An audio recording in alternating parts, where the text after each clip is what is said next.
খাইবে গোস আতন দিবেন পিঠে পুরিয়ে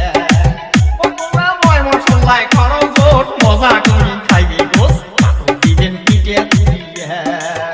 ও পিও মোর মায়ের মা আজকে মুখের কথা তুই এমন ঘর দাও তোমরা আজকে মুখের কথা তুই এমন ঘর দাও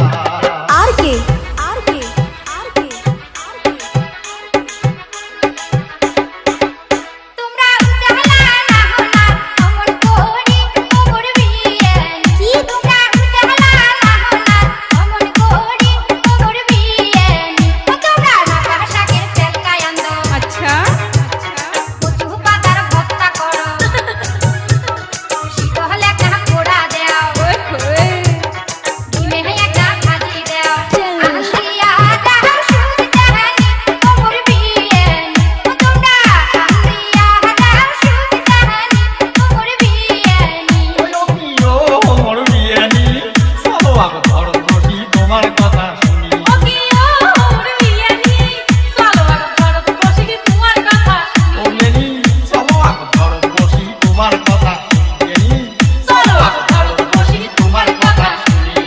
RK Mobile Store, Basantir Hat.